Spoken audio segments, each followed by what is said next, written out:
6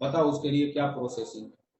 اور شوہر نے جو ہے تیش میں بیوی نے 3-4 مرتبہ میں کال ریسیو نہیں کی, فون پہ طلاق دے دیا اس نے. تو ہمارے یہاں پہ یہ جو بات پہ طلاق ہے ہمارے یہاں پہ, وہ اسی لیے ہے کیونکہ ہم کو معاشرت کا اسلام پتہ نہیں ہے. یہ جو ہم آپ کو دلہا دلہن کورس کے تھرو جو سکھا رہے ہیں نا, اسے کہتے ہیں معاشرت والا اسلام. آپ مجھے بتائیے. اور ہم شیئر مارکیٹ کے مسائل میں جو آپ کو سکھا رہے ہیں وہ ہے معاملات والا اسلام. تو یہ معاشرت والا اسلام ہے جو ہم آپ کو دلہا دلہن کورس میں پڑھا رہے ہیں, اسی لیے تاکہ آپ کی جو شادی شدہ زندگی ہے اس میں یہ باتیں آپ کو پتہ ہونا چاہیے, تاکہ آپ کی زندگی سکون سے گزرے, تاکہ آپ جو ہے نکاح سے پہلے یہ ساری باتوں کا خیال رکھو. اور ابھی نکاح کے بعد کی لائف آپ کی کیسے ہونا چاہیے وہ تو ہمارا اگلے مہینے سے 1 سپٹمبر سے وہ کورس شروع ہوگا. لیکن یہ ساری باتیں تو یہ معاشرت والا اسلام ہم آپ کو اسی لیے سکھا رہے ہیں تاکہ آپ کو پتا ہو. یہ پتہ نہیں ہے ہماری قوم کو, اسی لیے 786 روپیے مہر طے کیا جا رہا ہے, 1100 روپیے مہر طے کیا جا رہا ہے, 5000 روپیے مہر طے کیا جا رہا ہے. اور پھر اس میں ذرا سی بات پہ پھر طلاقیں اس لیے ہو رہی ہے کیونکہ وہ لڑکی سے نکاح کرنے میں کچھ لگا ہی نہیں آپ کا. اگر آپ کے 1 لاکھ روپیے مہر میں جاتے تھے, 2 لاکھ روپیے مہر میں جاتے تھے, 5 لاکھ روپیے مہر میں جاتے تھے نا, تو اس کو طلاق دینے سے پہلے اور خلا لینے سے پہلے آپ 100 مرتبہ سوچتے تھے, 100 مرتبہ کہ بھائی میں اس لڑکی کو طلاق کیوں دوں. اور وہ لڑکی بھی جو ہے وہ یہ سوچتی تھی کہ جس شوہر نے مجھے 1 لاکھ 2 لاکھ روپیہ مہر دیا ہوا ہے میں اس سے خلا کیسے. اس کے اندر بھی ایک غیرت ہوتی تھی. تو اس کے لیے آج ہم نے آپ کو صرف یہ پوائنٹ کو ہائی لائٹ کیا کہ اسلامی شریعت کے اندر مہر کیوں ہے, why mehr is compulsory to complete processing of nikah. شادی کو مکمل کرنے کے لیے مہر کیوں لازمی ہے, وہ اسی لیے یہ آج ہم نے آپ کو بتایا. ہم آپ کو مہر کے مکمل مسائل بتائیں گے, اور اس کے لیے سب سے پہلے ہم شروعات کرتے ہیں حدیث سے کہ اللہ کے نبی صلی اللہ علیہ وسلم, جو اللہ کے نبی صلی اللہ علیہ وسلم کی حدیث ہے مہر سے متعلق, وہ کیا ہے وہ ہم آپ کو بتاتے ہیں. خوب سمجھ لینا چاہیے کہ اس مہر کو سرسری سمجھنا اور ادا کی نیت نہ رکھنا اتنی بڑی سخت بات ہے. حدیث شریف میں اس پر بہت ہی وعید آئی ہے.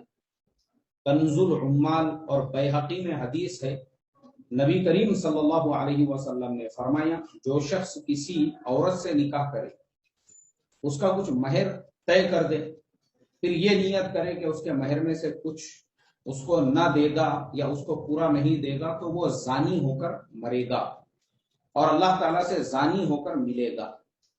حدیث میں دوبارہ پڑھتا ہوں, اللہ کے نبی نے فرمایا جو آدمی کسی عورت سے نکاح کرے اس کا مہر بھی طے کرے اور پھر یہ نیت کرے کہ میں اس کا کچھ بھی مہر نہیں دوں گا یا اس کو پورا نہیں دوں گا, تو وہ زانی ہو کر مرے گا اور اللہ تعالیٰ سے زانی ہو کر ملے گا. جی اس حدیث کو سمجھ لینا چاہیے کیونکہ ہمارے یہاں پہ عموماً مہر ادھاری میں طے کیا جاتا ہے. بھائی ادھاری میں طے کرو, مؤجل اسے کہتے ہیں, مؤجل یعنی دیری سے, جو طے ہونے کے بعد اگر جتنا جلدی ہو سکے اس کو ادا کر دینا چاہیے. جس نے مہر طے کیا ہوا ہے اگر اس کی نیت ہی نہیں ہے مہر دینے کی, تو میاں بیوی کا جو تعلق ہے وہ زنا میں شمار ہو رہا ہے, بدکاری میں شمار ہو رہا ہے. وہ ایسے ہی ہو رہا ہے جیسے کہ 2 جانور روڈ پہ اور راستے پہ اپنا منہ کالا کرتے ہیں, وہ سیم ٹو سیم ایسا ہی ہے اگر مہر دینے کی نیت نہیں ہے تو. چلیے اب آگے اور ایک حدیث میں آپ کو پڑھ کر سناتا ہوں. جو مہر نہ ادا کرے وہ خائن اور چور ہے. اسی حدیث میں ایک جزو یہ بھی ہے, اگر کسی سے کچھ مال خریدے اس کی قیمت ادا کرنے کی نیت نہ رکھے, یا کسی کا کچھ قرض وغیرہ ہو اور اس کو ادا نہ کرنا چاہتا ہو, تو وہ شخص موت کے وقت اور قیامت کے روز خیانت کرنے والا اور چور ہوگا. ظاہر ہے مہر بھی ایک دین یعنی قرض ہے, جب اس کے ادا کی نیت نہ ہوئی تو حدیث کے اس دوسرے جزو کے اعتبار سے یہ شخص خائن اور چور بھی ہوا. تو ایسے شخص پر 2 جرم قائم ہوئے, زانی ہونے کا, خائن اور سارق ہونے کا. کیا اب بھی یہ کوتاہی قابل تدارک نہیں ہے؟ اب دیکھیے یہ جو دوسری حدیث ہم نے آپ کو پڑھ کر سنائی ہے, اس میں فرمایا کہ جس کی مہر دینے کی نیت نہیں ہے اور وہ مر جائے اسی حالت میں, تو یا تو وہ چور ہو کر مرے گا یا تو خائن ہو کر مرے گا۔ اسی لیے شرعی اعتبار سے اب میں آپ کو یہ مسئلہ بتا دیتا ہوں، کسی انسان نے اپنی بیوی کا مہر ادا نہیں کیا ہے اور وہ انسان مر گیا، تو مرنے کے بعد ایسا نہیں ہوگا جیسے عموماً ہمارے انڈیا میں ہوتا ہے کہ وہ جو عورت ہوتی ہے اس کو اپنے شوہر کے سرہانے لایا جاتا ہے، سرہانے کھڑے ہو کر وہ عورت یہ کہتی ہے کہ میں نے اس بڈھے کا مہر معاف کر دیا۔ ہمارے مولانا یونس صاحب رحمۃ اللہ علیہ زندے تھے، مجھے یاد ہے میں مولانا کے سامنے بیٹھا ہوا تھا، ایک اجتماع میں مولانا بیان فرما رہے تھے، مولانا بولنے لگے، بولے بیچاری بڈھی جانتی ہے زندہ تھا تب نہیں دیا، اب یہ مرا ہوا بڈھا میرا مہر کیا دے گا۔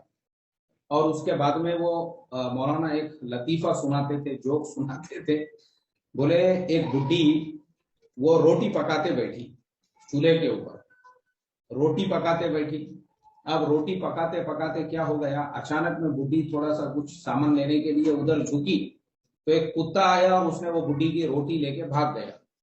اب وہ بیچاری بڈھی تھی، اٹھی وہ اور کتے کے پیچھے بھاگتے بھاگتے بھاگتے تھوڑے دور تک گئی۔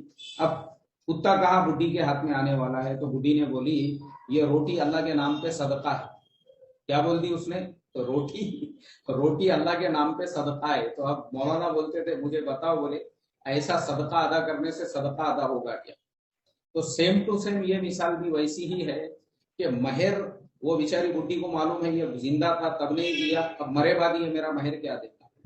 تو شرعی اعتبار سے یہ صورت بالکل جائز نہیں ہے کہ کسی کو سرہانے لائے اور وہ یہ بول دے کہ میں نے مہر معاف کر دیا، اس سے مہر معاف نہیں ہوتا، بلکہ جو مرنے والا ہے اس کی جو میراث ہے، اس میراث میں سے جو قرضہ ہے، قرآن میں فرمایا یوسا بیہا او دین، اس کی وصیت کو نافذ کیا جائے گا، اس کے قرضوں کو ادا کیا جائے گا۔ تو جو اس کا قرضہ ہے، قرضوں میں یہ مہر بھی ہے، یہ مہر اس کو ادا کرنا پڑے گا، اور یہ مہر ادا کرنے کے بعد میں ہی، یہ جو مہر ہے یہ ادا کرنے کے بعد میں ہی یہ قرضے میں ہے، پھر اس کی میراث کو دوسروں میں آپ تقسیم کرو گے۔ یہ ایسا منہ سے بولنے سے معاف نہیں ہوتا کہ میں نے مہر معاف کر دیا، مہر ایسا نہیں معاف ہوتا ہے، بلکہ وہ مہر اس کے میراث میں سے ادا کرنا پڑے گا۔ یہ مہر کا مسئلہ اتنا اہم ہے، ورنہ دو باتیں میں نے آپ کو بتایا جو اللہ کے نبی نے فرمائی، مہر دینے کی نیت اگر نہیں ہے تو میاں بیوی کا ریلیشنز وہ ایسا ہو رہا ہے جیسے زنا کا ریلیشن ہے، اور مرنے والا ایسا ہے جیسے چور اور ڈاکو ہے اور خیانت کرنے والا ہے۔ اللہ حفاظت فرمائے۔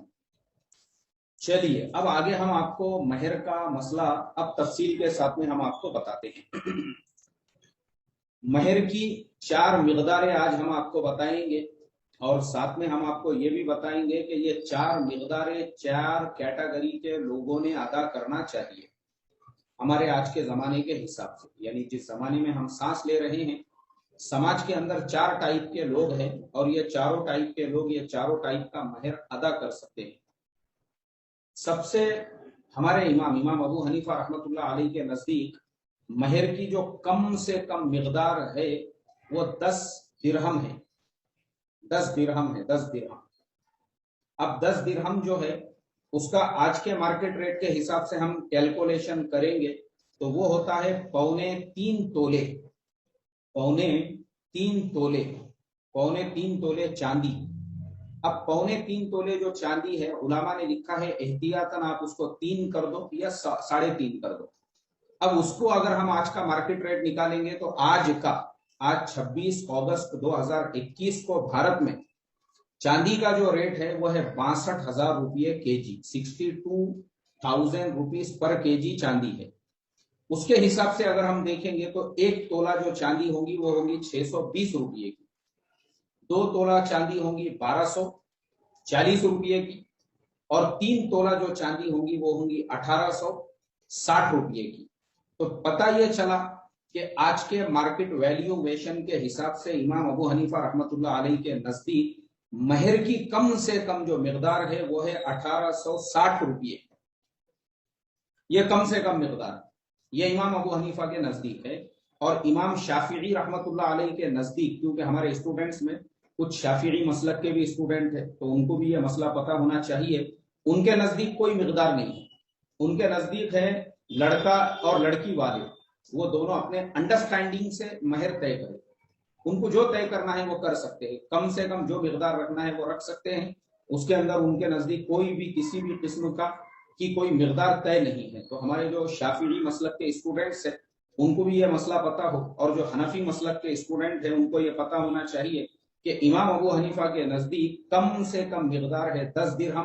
10 درہم کا ٹوٹل مارکیٹ ویلیویشن ہوتا ہے 2.7 تولہ چاندی، جو جس کو ہم اپروکس 3 تولہ پکڑیں گے، اور آج بھارت کے اندر 62,000 روپے کلو چاندی ہے، اس حساب سے جو ہے 620 روپے کی 1 تولہ ہوں گی اور 1860 روپے کی 3 تولہ چاندی ہوں گی۔ مطلب آج 1860 روپے یہ کم سے کم مقدار ہے امام ابو حنیفہ رحمۃ اللہ علیہ کے نزدیک۔ اب یہ جو کم سے کم مقدار ہے یہ کون دے گا؟ یہ مقدار کس کے لیے ہے؟ یہ مقدار ان لوگوں کے لیے ہے جو فٹ پاتھ کے اوپر سونے والے ہوتے ہیں۔ ابھی جیسے ہمارے اسٹوڈنٹس میں کوئی بمبئی والے ہوں گے یا بڑے شہر والے ہوں گے، احمد آباد وغیرہ، تو آپ نے دیکھے ہوں گے بمبئی ہے، احمد آباد ہے، پونے ہے، ایسے بڑے شہروں کے اندر بہت سارے لوگ جو کچرا اٹھانے کا کام کرتے ہیں، جو فٹ پاتھ کے اوپر سو جاتے ہیں، جو اوور برج کے نیچے سو جاتے ہیں، تو یہ لوگوں کا کوئی گھر نہیں ہوتا ہے۔ اب جب یہ لوگوں کا کوئی گھر نہیں ہوتا ہے تو چونکہ یہ غریب لوگ کہلاتے ہیں، ایسے لوگوں کے لیے ان میں بہت سے مسلمان بھی ہوتے ہیں جو ایسے جھوپڑے ووپڑے ڈال کے رہتے ہیں، تو وہ بیچارے ایک دم گئے گزرے ہوتے ہیں۔ یہ کم سے کم جو مقدار ہے 1860 روپے کی، یہ ان کے لیے ہے، ان کے لیے، تاکہ ان کا نکاح جو ہے وہ اس مقدار مہر کے اوپر ہو جائے، یہ ان کے لیے۔ چلیے اب دوسری مقدار مہر ہم آتے ہیں، وہ ہے مہر فاطمی۔ یہ صرف حضرت فاطمہ کا مہر نہیں ہے، بلکہ حضرت فاطمہ الزہرا رضی اللہ تعالی عنہا کے علاوہ اللہ کے نبی صلی اللہ علیہ وسلم کی تمام ازواج مطہرات، انکلوڈ ماں عائشہ صدیقہ رضی اللہ تعالی عنہا، ماں خدیجۃ الکبریٰ رضی اللہ تعالی عنہا، تمام بیویاں، صرف ایک حضرت ام حبیبہ کو چھوڑ کر، ان کے علاوہ آپ کی تمام جو ازواج مطہرات تھی اور تمام بیٹیاں، سب کا جو مہر ہے وہ ہے 500 درہم۔ اب 500 درہم آج کے مارکیٹ ریٹ کے حساب سے پہلے ہم کو اس کا کیلکولیشن کرنا پڑے گا کہ چاندی میں وہ کتنا ہوگا۔ تو اس کے 3 قول ہے۔ آج کے مارکیٹ ریٹ کے حساب سے وہ چاندی میں وزن کے حساب سے کتنا ہوگا؟ تو ایک قول ہے کہ وہ ہوگا 1.5 کلو 750 گرام، مطلب 1.25 کلو، 1.25 کلو، یہ ایک مقدار ہے۔ دوسری مقدار ہے دوسری مقدار ہے وہ ہوتی ہے، دیکھو تقریباً 1600 گرام چاندی، یعنی تقریباً 1 کلو 600 گرام۔ اور تیسری جو مقدار ہے وہ ہے کچھ 1400-1450۔ ایسے 3 مقداریں ہیں اس کی، اور ایک جو ہے 131 تولے چاندی بھی ہے۔ تو اس طریقے سے جو ہے اس کی مقداریں الگ الگ ہے۔ اب چلیے ہم کم سے کم جو سب سے زیادہ والی مقدار ہے وہ ہے 1.25 کلو والی، 1.25 کلو 1750 جو مقدار لکھی گئی ہے، 1750 گرام چاندی۔ تو 1750 گرام جو چاندی ہے اس کو اگر آج کے مارکیٹ ریٹ کے حساب سے اب ہم کو اس کو کیلکولیشن کرنا ہے، تو 1 کلو چاندی میں نے آپ کو بتایا وہ ہوتی ہے 62,000 روپے کی، وہ ہے 62,000 روپے کی۔ اب 62,000 میں سے اب ہم کو جو ہے اور 1.25 کلو لینا ہے، تو 1.25 کلو جب ہم 62,000 میں سے لیں گے تو اس کے لیے ہم کو کرنا پڑے گا 31,000، 31 کے پھر 2 ٹکڑے کرنا پڑیں گے، 31 کے 2 ٹکڑے کریں گے تو وہ ہوگا 15.5۔ تو 1550 روپے ہم 62,000 میں سے نکالیں گے تو وہ ہوگا، دیکھو 46,000 برابر 46,500 برابر 46,500، 46,500، اور دوسری طرف یہ ہے 62,000۔ اب 46,500 اور 62,000 دونوں کو آپس میں ملائے تو کتنے ہوں گے؟ دونوں کو ملائے تو 40 اور 60، یہ ہو گئے 1 لاکھ۔ اب 62 کے 2,000 اور یہ 46 میں 2 ملائے 47، 48، 48,500، 48,500 یہ ہو گئے وہ 1 لاکھ۔ 1,48,500 روپئے مہر فاطمی کی آج کی مارکیٹ ریٹ کے حساب سے مقدار ہو رہی ہے 1,48,500 روپئے۔ اب چلو 48,500 کو جو ہے، کیونکہ چاندی کا ریٹ دن بہ دن کم زیادہ ہوتے رہتا، پچھلے ہفتے 70,000 روپئے کے جی تھی، یعنی 8,000 روپئے کم ہو گیا چاندی کا ریٹ ایک ہی ہفتے کے اندر۔ تو چلو ہم جو ہے اپروکس جو ہے اس کو 1.5 لاکھ روپیہ پکڑ لیتے ہیں. یہ جو مقدار ہے مہر فاطمی کی 1,48,500 ہو رہی ہے. اب ہم اس کو ایک اپروکس جو اس کا کیلکولیشن ہے وہ 1.5 لاکھ پکڑیں گے. آج کے مارکیٹ ریٹ کے حساب سے مہر فاطمی کی جو مقدار ہے وہ ہے 1.5 لاکھ روپیے. اب 1.5 لاکھ روپیے مہر کون دے گا؟ تو 1.5 لاکھ روپیے مہر آج کے زمانے کے حساب سے جو آدمی دکان ایک شو روم لے کے بیٹھا ہوا ہے, ایک دکان لے کے بیٹھا ہوا ہے, جو گاڑی چلا رہا ہے, جو آج کے زمانے کا ہر مسلمان, جو عام مسلمان آپ کو روڈ پہ راستے پہ نظر آ رہا ہے, اس نے جو ہے مہر فاطمی ادا کرنا چاہیے. جو جاب کر رہا ہے, جس کی سیلری 40,000 50,000 روپیہ مہینہ آ رہی ہے, کیا وہ اپنے بیوی کو 3 مہینے کی سیلری نہیں دے سکتا ہے مہر کے اندر؟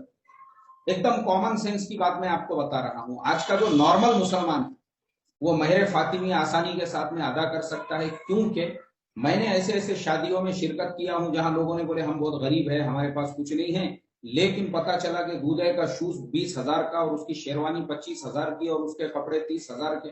ارے بھائی کس نے بولا تجھے؟ یہ ساری فضول خرچی اور ولیمے پہ 4 لاکھ 5 لاکھ روپیہ خرچ کر رہے ہیں, اور جب بیوی کا مہر دینے کا آیا موقع تو پوچھ رہے ہیں امام ابو حنیفہ کے نزدیک کم سے کم مقدار کتنی؟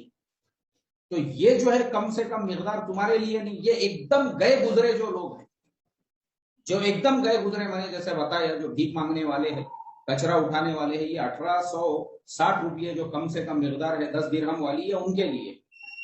آپ کے لیے تو یہ ہے مہر فاطمی, جو نارمل ایک مڈل کلاس لائف سٹائل جینے والا جو مسلمان ہے اس نے مہر فاطمی یعنی 1.5 لاکھ روپیہ بیوی کو مہر دینا چاہیے. چلیے اب مہر کی یہ 2 مقداریں ہو گئی. اب تیسری مقدار ہے مہر ام حبیبہ. مہر ام حبیبہ کی مقدار ہے 4,000 درہم.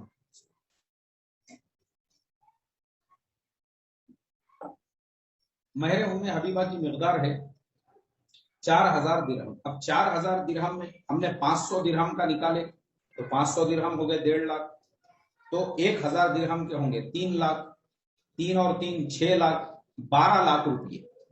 آج کے مارکیٹ کے ریٹ کے حساب سے مہر ام حبیبہ ہوتا ہے 12 لاکھ روپیے. اب 12 لاکھ روپیے مہر یہ کون ادا کریں گے؟ تو 12 لاکھ روپیے مہر بھی کوئی بہت بڑی مقدار نہیں ہے. یہ مہر وہ مسلمان ادا کریں گے جو ماشاءاللہ بڑے بڑے جو کانٹریکٹ لیتے ہیں, بلڈنگوں کے کانٹریکٹ, 1 کروڑ کا کانٹریکٹ لے لیے, 5 کروڑ کی بلڈنگ کا کانٹریکٹ لے لیے, اور جو ہے برج بنانے کا کانٹریکٹ لے لیے. اس کے علاوہ جن کی فیکٹری چل رہی ہے, جن کا مہینے کا ٹرن اوور 2 کروڑ 5 کروڑ روپیہ ہو جاتا ہے, جن کی بڑی بڑی دکانیں ہیں, جن کے بڑے بڑے شو روم ہیں, اور ان کے بڑے بڑے دکانوں اور بڑے بڑے شو رومز کے اوپر لوگ جو ہے آتے ہیں جاتے ہیں, اور روزانہ کا غلہ ان کا 1-2 لاکھ روپیے ہے, اور پورا مہینے کا جو ہے 30 لاکھ 35 لاکھ 40 لاکھ کا ٹرن اوور ان کا ہو رہا ہے. تو ایسے جو مڈل کلاس سے تھوڑے اوپر کی کلاس کے لوگ ہیں, تو ویسے مسلمان آسانی کے ساتھ میں وہ مہر ام حبیبہ ادا کر سکتے ہیں, یہ ان کے لیے ہے. اب مجھے آپ بتاؤ نا, ایک مسلمان کا مہینے کا ٹرن اوور 1 کروڑ 2 کروڑ کا ہے یا 30-35 لاکھ روپیے کا ہے, اور جو لڑکا ہے ان کے گھر کے سامنے جو گاڑیاں کھڑی ہوئی ہے, BMW ہے, ہونڈا سٹی ہے, اس طرح کی کاریں ہیں, ساری چیزیں ہیں, ویسا اگر کوئی مسلمان یہ کہے کہ نہیں میں بھی جو ہے 11,000 اور 20,000 اور 21,000 میں مہر دوں گا, تو شرم کی بات ہے بھائی, وہ مقدار آپ کے لیے نہیں. ابھی جیسے میں آپ کو مثال دے کے بتاتا ہوں, مجھے جو ہے بمبئی سے ایک صاحب کے فرزند کے نکاح کا دعوت نامہ آیا تھا. وہ دعوت نامہ جو تھا وہ 500 روپیہ کا چھاپا ہوا تھا, اور جس کا وہ دعوت نامہ تھا تو پتا کیا میں نے تحقیقات, تو پتا چلا اس انسان کی 100 سے زیادہ وہاں پہ ٹیکسیاں چلتی ہے, اور ہر ٹیکسی کا روزانہ کا کرایہ اس کو 500 روپیہ آتا ہے, یعنی ڈیلی کی 50,000 روپیے کی اس کی انکم ہے. اب مجھے آپ بتاؤ, ایک انسان 500 روپیے کا شادی کارڈ چھاپ رہا ہے, 50,000 اس کی روزانہ کی انکم ہے. اب وہ انسان بھی اگر 11,000 25,000 اس طرح کا مہر رکھیں گا تو پھر شرم کی بات ہے. تو جب تم لوگوں کو 500 کے کارڈ بانٹ رہے ہو, تم اپنی پوزیشن بتانے کے لیے بڑے بڑے ہال کر رہے ہو, تو ویسے لوگوں کے لیے کوئی بھی امپاسبل نہیں ہے مہر ام حبیبہ ادا کرنا, جو 4,000 درہم ہوتا ہے, جو آج کے حساب سے 12 لاکھ روپیے ہو رہے ہیں. چلیے اب مہر کی ایک دم اپر کلاس جو مہر ہے وہ ہے مہر ام کلثوم. اور مہر ام کلثوم کی مقدار ہے 40,000 درہم، جو حضرت عمر فاروق رضی اللہ تعالی عنہ نے حضرت ام کلثوم سے نکاح کیا تھا تو ان کو ادا کیا تھا۔ اور یہ جو مہر ام حبیبہ ہے یہ نجاشی شاہ حبشہ نے اپنی طرف سے ادا کیا تھا۔ اللہ کے نبی صلی اللہ علیہ وسلم کا نکاح بھی انہوں نے ہی پڑھایا تھا نجاشی نے، اور یہ نکاح کی بھی ایک لمبی چوڑی جو ہے کہانی ہے، وہ ہم آپ کو انشاءاللہ پھر کبھی سنائیں گے تفصیل کے ساتھ میں۔ اب یہ جو حضرت ام کلثوم کا نکاح تھا، مہر ام کلثوم اسے کہتے ہیں، وہ ہے 40,000 درہم۔ اب 40,000 کا ایک دم آسان کیلکولیشن ہے، جو 12 لاکھ تھے اسی کو 10 سے ضرب دینا ہے، تو 12 کو اگر آپ 10 سے ضرب دوں گے، 12 لاکھ کو اگر آپ 10 سے ضرب دوں گے تو مجھے آپ بتائیے وہ ہوں گے 1,20,00,000۔ 1 کروڑ، ایک دم موٹا کیلکولیشن، 1,20,00,000۔ اب آپ بولیں گے کہ یہ 1,20,00,000 روپئے آج کے زمانے کے حساب سے کون ادا کر سکتا ہے؟ تو میں آپ کو بتاتا ہوں، بالکل ادا کر سکتے ہیں۔ ہمارے آج کے زمانے کے حساب سے مسلمانوں کی ایک اور اپر کیٹیگری ہے، جس میں وہ مسلمان ہیں جن کے پاس ایسی کمپنیاں ہیں جن کمپنیوں کے اندر وہ مسلمان، ابھی میں ایک مسلمان سے ملا ہوں، ایک صاحب کے پاس میں میرا ابھی کچھ دنوں پہلے ایک جگہ پہ سفر ہوا تھا، تو وہ مجھے بتانے لگے تھے کہ مولانا میں ہر مہینے 5 کروڑ روپئے صرف سیلری بانٹتا ہوں میرے نوکروں کو۔ تو آپ مجھے بتاؤ، جو انسان 5 کروڑ روپئے سیلری بانٹ رہا ہے ہر مہینے کی، تو کیا وہ 1,20,00,000 روپئے مہر نہیں دے سکتا ہے؟ اچھا چلو ٹھیک ہے، اس کے علاوہ بھی ایک کلاس ایسی ہے جن کے بڑے بڑے برانڈ ہیں کروڑوں میں بھی، جیسے وپرو کمپنی۔ اب وپرو کے جو مالک ہے عظیم پریم جی، وہ بھی مسلمان ہیں۔ اب انہوں نے جو ہے کم سے کم 1,00,000 کروڑ روپئے، 1.5 کروڑ روپئے تو ڈونیشن میں دے دیے انہوں نے۔ اب جو مسلمان 1.5 کروڑ روپئے ڈونیشن میں بانٹ سکتا ہے، تو مجھے آپ بتاؤ 1,20,00,000 روپئے مہر دینا اس کے بیٹے کے لیے کون سی بڑی بات ہے؟ ان کے علاوہ بھی بڑے بڑے یہ جو کمپنیاں ہیں، بہت بڑے مسلمانوں کو کم مت سمجھو آپ۔ انڈیا کے اندر مسلمانوں کو اللہ نے اتنا نوازا ہوا ہے کہ ابھی یہ جو یہ چل رہا تھا، کیا کہتے ہیں اس کو، یعنی ابھی یہ جو نوٹ بندی گورنمنٹ کی طرف سے ہوئی تھی، تو نوٹ بندی کے زمانے میں ایک صاحب کے بارے میں پڑھ رہا تھا، مسلمان صاحب ہی ہے، جن کے گھر میں 5,000 کروڑ روپئے انہوں نے یہ دیواروں کے اندر ایسے بیچ بیچ کے اندر نوٹوں کے بنڈل رکھے ہوئے تھے، 1,500 کے 5,000 کروڑ روپئے۔ تو آپ بتاؤ مجھے، ایسے یہ کروڑ 2 کروڑ تو چلر ہے لوگوں کے لیے۔ آج کے زمانے میں اللہ نے اتنا نوازا ہوا ہے مسلمانوں کو بھی، تو ویسے جو لیول کے مسلمان ہیں، ایک دم اپر کلاس کے، اپر کیٹیگری کے۔ اچھا، ابھی میں احمد آباد کے بارے میں پڑھ رہا تھا، کبھی میں نے ابھی 1 مہینہ 2 مہینے شاید پہلے پڑھا تھا کہ ایک مسلمان صاحب نے خالی نمبر پلیٹ کے لیے، نمبر پلیٹ یعنی جو گاڑی پہ نمبر پلیٹ ہوتی ہے، وہ گاڑی کچھ جتنے کی تھی نا، تو کم سے کم اتنے ہی پیسے خالی نمبر پلیٹ کے دیے انہوں نے، وہ بھی کم سے کم 30-40 لاکھ روپئے کچھ ہوتے۔ مجھے تو حیرت ہوئی، میں نے بولا خالی نمبر کے لیے اتنے پیسے؟ پتا چلا اس کی بولی لگی، اس کی ہراسی ہوئی، کیا ہوا، وہ مسلمان صاحب تھے جنہوں نے اتنا مہنگا نمبر خریدے تھے۔ تو آپ مجھے بتاؤ، جب ایک مسلمان خالی نمبر لینے کے لیے اتنے پیسے خرچ کر سکتا ہے، تو اس کے لیے کیا بڑی بات ہے؟ تو اس کے لیے آج کے سبق کا خلاصہ یہی ہے، مہر کی 4 مقداریں ہم نے آپ کو بتائی ہے، مہر فاطمی، مہر ام کلثوم، مہر ام حبیبہ، مہر ام کلثوم، اور مہر کی کم سے کم مقدار۔ اور چاروں مقداروں کو ہم نے آپ کو بتایا، جو 4 کیٹیگری کے مسلمان ہیں، یہ ان کے لیے لازمی اور ضروری ہے کہ وہ اس کو ادا کریں۔ تو میں یہ امید کرتا ہوں الحمدللہ کہ آپ تمام لوگوں کے مہر کا مسئلہ جو ہے وہ سمجھ میں آ گیا ہوگا، ٹھیک ہے؟ چلیے، اب مہر کے بعد میں اگلا جو مسئلہ ہے وہ ہے جہیز کا مسئلہ۔ مہر تو ابھی الحمدللہ آپ لوگوں کو سمجھ میں آ گیا۔ اب نکاح کے اندر دوسرا ایک مسئلہ جو خاص طور پہ کھڑا ہوتا ہے، وہ ہوتا ہے جہیز کا مسئلہ۔ اب جہیز میں بھی 2 قسمیں ہمارے یہاں پہ ہو چکی ہے، کیونکہ ہم انڈیا کے مسلمان ہیں، تو ہمارا اسلام بھی جو ہے وہ انڈین ہے۔ تو ہمارا جو انڈین اسلام ہے، وہ انڈین اسلام کے اندر جہیز میں بھی کیا ہوتا ہے، ایک تو لڑکے کے کپڑوں کے نام پر ایک رقم لی جاتی ہے، اس کو میرے خیال سے بہار، جھارکھنڈ کے علاقے میں تلک کی رقم کہتے ہیں، اور ہمارے یہاں مہاراشٹرا میں اور حیدرآباد وغیرہ کے علاقے میں اس کو جوڑے کی رقم کہتے ہیں۔ یعنی جوڑے کی رقم یا تلک کی رقم، یعنی دونوں جو چیزیں ہیں وہ سمجھنا چاہیے۔ تو یہ جو رقم ہوتی ہے، یہ کیا کیا جاتا ہے کہ لڑکی والے اپنے خوشی سے، یا پھر لڑکی والوں کو مانگا جاتا ہے، جیسے لڑکا اگر ڈاکٹر یا انجینئر ہے تو 10 لاکھ،